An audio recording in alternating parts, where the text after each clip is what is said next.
안녕하세요. 유니캠입니다. 와. 이 영상을 찍게 된 이유에 대해서 말씀해 주세요. 네. 저희가 이제 하학과 졸업하고 나서 이제 저는 두 번째 직장? 여기 이제 이 오씨 같은 경우에는 첫 번째 직장을 가지게 되었는데요. 이제 하학과 영상 중에 이 영상이 저희가 처음으로 올렸던 영상인데 굉장히 조회수가 잘 나왔었거든요. 그런데 좀 지금 상황하고는 맞지 않는 부분들도 많고 해서 하학과 학사과 그리고 석사가 알려주는 좀 현실적인 취업이라던가 저희가 어떻게 합격을 할 수 있었는가에 대해서 좀 영상에 담아보려고 합니다. 과자 먹으면서. 와! 일단 저는 오씨입니다. 저는 지씨입니다. 자, 첫 번째 질문. 대학원 꼭 가야 하나요? 학사 취업 가능한가요? 근데 솔직히 이거는 학사인 저보다는 네. 대학원에 직접 가보신 오씨의 입장을 좀 들어보고 싶습니다. 근데 사실 직무마다 다르죠, 아무래도. 연구직을 하고 싶으면 당연히 석사를 가는 게 유리하고 그 외의 직무 뭐 영업이라던가 품질 쪽은 굳이 석사를 안 하셔도 충분히 학사로 취업이 가능하십니다. 그래서 대학원 꼭 가야 하냐? 연구원이 하고 싶으면 가는 게 맞고 아니면 굳이 안 가도 된다. 취업 도피식으로 가는 건 좋지 않다. 라고 말씀드리고 싶습니다. 혹시 취업 도피 형식으로 이제 대학원 가는 경우도 좀 많은 편인가요? 요즘 좀 아무래도 취업이 굉장히 잘 안 되잖아요. 그래서 좀 많은 것 같아요. 근데 제가 들어보니까 대학원 가고도 요새는 취업이 잘 안 돼서 이제 내년 2월달에 졸업하는 후배들 얘기를 들어보니까 아예 취업 준비 안 하고 쉬고 있는 친구도 있다고 하더라고요. 그래도 지원을 계속 해보는 게 좋긴 한데. 뭐 저 같은 경우에도 학사로 어쨌든 취업을 하기는 했으니까 본인이 연구직만 희망하지 않는다라고 생각이 들면은 굳이 석사를 꼭 해야 한다는 그런 고정관념은 버리셨으면 좋겠습니다. 맞습니다. 그리고 첫 번째 질문에 추가적으로 석사하면 좋은 점이 뭐냐? 이건 역시 석사하신 분께서 말씀을 좀 해주셔야 되는데. 좋은 점이요? 아무래도 뭐 여러 분석 기기를 다룰 수 있다는 점, 그리고 연구를 주도적으로 해볼 수 있다는 게 가장 큰 메리트죠. 네. 그래서 뭐 학부 연구생을 하도 이제 분석 기기를 다뤄봤다 이걸로 많이 이제 경력으로 친다 해야 되나? 스펙으로 쳐서 많이들 어필을 하니까 학부 연구생도 좋고 석사를 하면 아무래도 네 그런 연구적인 부분에서 어필을 많이 할 수 있다. 그렇죠. 저도 4개월 찍먹하고 그걸로 이제 연구원 인턴도 했었기 때문에 아무래도 학부 연구생 해보는 거는 진짜 추천할 만한 것 같습니다. 그럼 만약에 석사를 생각한다면은 학부 연구생을 어느 시점부터 시작을 하는 게 좋을까요? 전 이건 좀 랩바랩인 것 같아요. 왜냐면 정말 대형 랩이면은 학부 연구생은 그렇게 신경 쓸 시간이 없을 것 같거든요. 근데 저는 그렇게 대형 랩이 아니었고 또 한국인이 많이 없는 랩이었어요. 그래서 학부 연구생을 저는 3학년 겨울방학부터 했는데 들어가자마자 이제 교수님이 연구 주제를 하나 주셔서 바로 연구를 진행한 케이스고 그래서 연구를 좀 다양하게 진행을 해볼 수 있었는데 그런 게 아니면은 저는 뭐 3학년 겨울방학도 괜찮지만 좀 더 늦게 해도 4학년 1학기 끝나고 시작해도 저는 나쁘지 않을 것 같아요. 4학년 2학기부터 해도 나쁘지 않다. 하긴 네. 뭐 이제 후배 중에 4학년 2학기부터 시작해서 이제 곧 내년 2월이면 졸업하는 후배도 있잖아요. 맞아요. 그렇죠. 네. 사실 뭐 이 시점은 본인이 잘 선택하는 게 좋은데 진짜 뭐 연구에 뜻이 있으면 일찍 시작해서 나쁠 건 확실히 없는 것 같습니다. 맞습니다. 또 다음 질문은 뭐가 있죠? 다른 자연과학대 취업은 화학과랑 좀 다르지 않냐라는 질문이 굉장히 많았었는데요. 이거는 사실 저희가 다른 학과는 현실을 잘 알지 못합니다. 맞아요. 근데 뭐 사실 이것도 아까 말씀드렸던 거랑 똑같이 학사로 졸업하게 되더라도 취업 잘하는 사람만 취업하고 작년에 보니까 물리학과에서 학사로 하이닉스 취업했다고 하더라고요. 뭐 그런 것만 보더라도 다 본인 역량에 좀 딸려 있는 것 같고 학사는 좀 그런 부분이 너무 중요하고 사실 생명과학 대학 같은 경우에도 저는 그냥 단순하게 생명과학과만 생각을 했었는데 실제로 이제 관련 학과에 다니고 있는 친구 얘기 들어보니까 굉장히 좀 진로가 다양하기도 하고 학과가 다양하더라고요. 이거는 추후에 다른 영상에서 좀 다뤄보도록 하겠습니다. 세 번째 질문. 따단. 24년도에 저희가 하반기에 지원했던 기업들에 대해서 조금 말씀을 드리려고 합니다. 일단 저 먼저 말씀드리자면 저는 서류를 딱 9개 썼고요. 썼던 기업들을 한번 보면은 뭐 삼성이나 SK, 현대, 효성, 뭐 이수화학이라던가 이렇게 좀 규모 있는 회사들 위주로 많이 썼었고 거의 다 대기업 아니면은 중견기업 위주로 작성을 했었습니다. 직무는 어느 쪽으로 많으시고요? 저 직무 같은 경우에는 품질도 지원을 했었고 또 이제 제가 이전에 공단에서 다녔던 관련 직무로도 지원을 했었습니다. 저 같은 경우에도 이번 하반기에는 서류를 뭐 11개 정도 쓴 것 같고요. 삼성, 현대, LG 또 있나? 저도 비슷하게 그런 화학산업 쪽으로 지원을 많이 했고 저는 다 이제 연구직으로 넣었습니다. 산업권은 어느 쪽으로 주로 지원하셨나요? 주로 2차 전지나 네, 이런 좀 제 전공을 살릴 수 있는 쪽으로 많이 지원을 하였고 근데 또 전공을 살리지 못하더라도 그냥 화학산업이면 거의 다 지원한 것 같습니다. 그렇죠. 아무래도 하반기에 정말 좀 공고가 많이 안 난 상황이기도 했었고 실제로 이제 에너지 관련 회사에 좀 취업할 거라고 생각을 했었거든요. 네. 옵시가. 근데 이제 실제로는 이제 석가사 대기업에 취업을 한 것도 보면은 사실 고분자 전공이 아니에요. 고분자 전공이 아님에도 합격을 할 수 있었고 사실 석사 전공 같은 경우에도 그렇게 취업에 있어서 막 합불의 영향이 엄청 크다라고 볼 수는 없는 부분이라고 생각을 합니다. 배터리는 중요해요.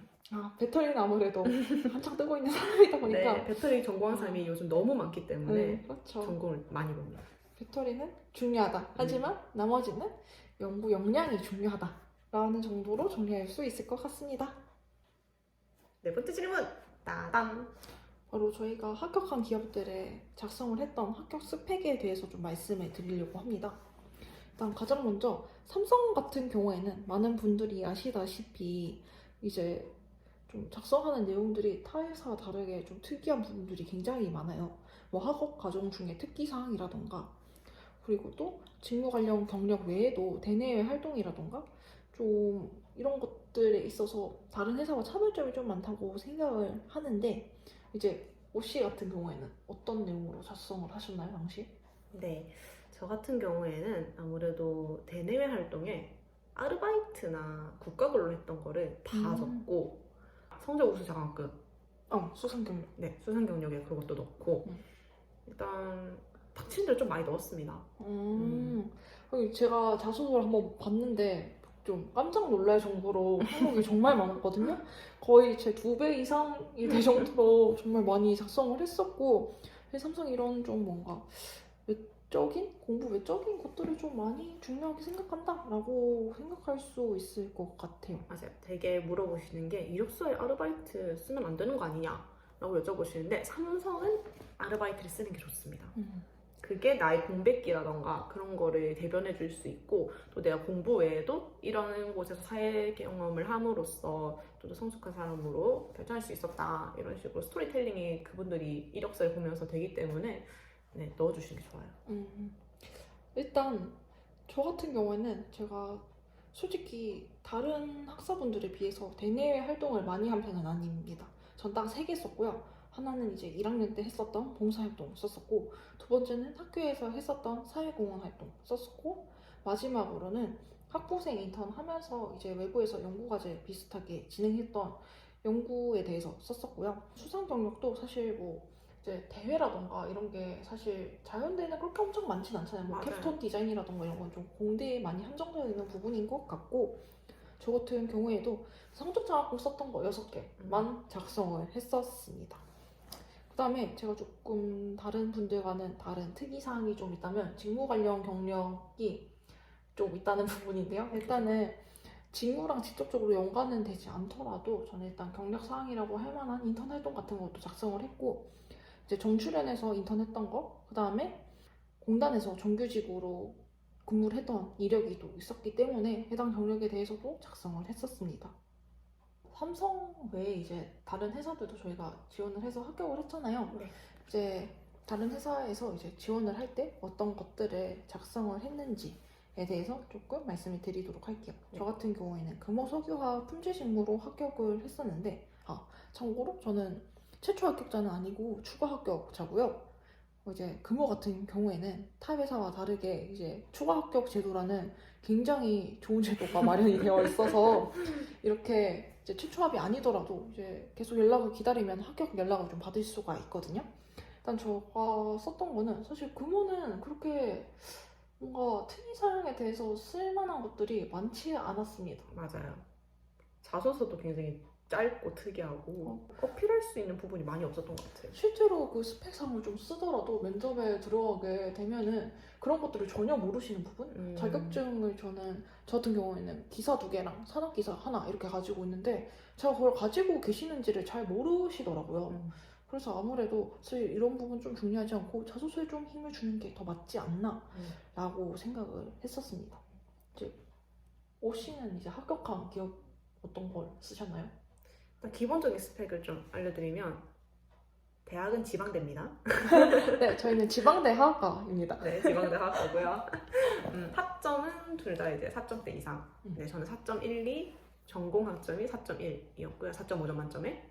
그리고 저는 영어 토익 점수가 875점, 토익 스피킹 AL, 그리고 제2외국어 다른 언어 자격증이 있었습니다. 그 외에 뭐 기사나 산업기사 이런 전공 관련 자격증은 하나도 없는 상태였습니다. 그 외에도 이제 학부 기간 동안 뭐 연구 발표한 거, 그리고 영어 발표 대회 나간 거 이런 것도 적었고, 저는 조금 특이하게 해외에서 산 경험이 없다. 네, 그래서 저는 연구직임에도 불구하고 조금 저희 글로벌 역량을 많이 강조했던 그랬었습니다. 그래서 스펙 같은 경우에는 정량적인 거는 좀 비슷한 편인 것 같은데 이제 학점은 4.극 초반대고요. 4.5 만점에. 영어 같은 경우에는 토익 스피킹은 IH고 토익은 860점인데 토익 같은 경우에는 이제 삼성은 기재를 하지 않았고 아예 이제 금호에만 기재를 했었습니다. 이외에는 뭐 아까 말씀드린 것처럼 자격증 이제 기사 2개랑 산업기사 하나 가지고 있는 거 그 정도가 이제 제가 가진 스펙의 전부였습니다. 5번째 질문. 짜잔. 스펙이 취업에 있어서 중요한가요? 라는 이제 질문 같은 경우도 굉장히 많이 궁금해 주실 거라고 생각을 하는데요. 이제 한번 또 저희 OX로 한번 답변을 해볼까요? 좋습니다. 자, 하나, 둘, 셋. 저 먼저 말씀드리자면은 사실 스펙이 100%다라는 부분은 절대 아니고요. 정량적인 스펙이 어느 정도 좀 갖춰져 있어야지 사실 성실도를 좀 증명하는 척도라고 생각을 합니다. 맞아요. 그리고 자소서 같은 경우에는 사실 뭐 저희가 인사과의 시스템을 다 알 수는 없지만 뭐 몇천 명, 몇만 명이 되는 자소서를 전부 다 읽고 판별한다는 게 쉽지는 않은 일이잖아요. 그렇기 때문에 더더욱 좀 정량적인 부분에 있어서는 스펙이 남들 하는 것만큼 정도는 있어야 한다라고 저는 생각하는 편입니다. 또 저희가 둘 다 삼성 면접을 봤었잖아요. 삼성 위주로 좀 말씀을 드리면은 자소서보다 이력서가 훨씬 중요합니다. 아, 그렇죠, 그렇죠. 네, 그래서 당연히 성적 좋아야 되고 자격증 있으면 너무 좋고 스펙이 보장이 돼 있어야 서류 합격률이 아무래도 높아지죠. 그렇죠. 아무래도 좀 스펙이 안 돼 있으면 서류 자체에서 합격이 안 되다 보니까 이게 좀 결국엔 최종 합격까지 갈 확률이 현저하게 떨어질 수밖에 없는 부분이 확실히 있죠. 그 학점이 고고 익선이라는 말이 있는데 네. 저희는 이 말에 좀 공감을 많이 하는 편이고 그렇습니다. 실제로 면접 가서 학점 가지고 뭐 질문 받았던 적은 없으시죠? 자, 받아봤자 학점이 왜 이렇게 좋아요? 공부 왜 열심히 했어요? 공부 말고 다른 활동한 거 없어요? 이런 좀 기분 좋은 질문만 들어오는 편이지 공격이 들어오진 않습니다. 그렇죠. 이제 사실 요새는 뭐 3.7만 돼도 저학점이라는 얘기가 굉장히 많이 나오더라고요. 코로나 인플레가 있어서. 그렇죠. 일단 4점대 이상이 되는 게 아무래도 이런 질문에 있어서 안전할 수 있는 최고의 방법이라고 생각을 하고요. 요즘 영어 너무 많이 봐요. 아, 영어 면접도 너무 많아요. 맞죠. 영어 면접 보신 적 있으세요? 저는 없습니다. 없으신가요? 저 같은 경우는 이제 SK 온 면접을 본 적이 있었거든요. 상당히 생각보다 좀 어렵다고 생각을 했습니다. 이게 뭔가 비즈니스적인 주제로 대화를 하는 게 아님에도 불구하고 영어 면접이라는 것 자체를 좀 처음 경험하다 보니까 굉장히 좀 생소하고 어렵게 많이 느껴지더라고요. 실질적으로 이제 회화가 되는가, 이렇게 외국인과 같이 소통을 했을 때 소통이 가능한 사람인가 라는 걸 좀 중요하게 보는 것 같아요.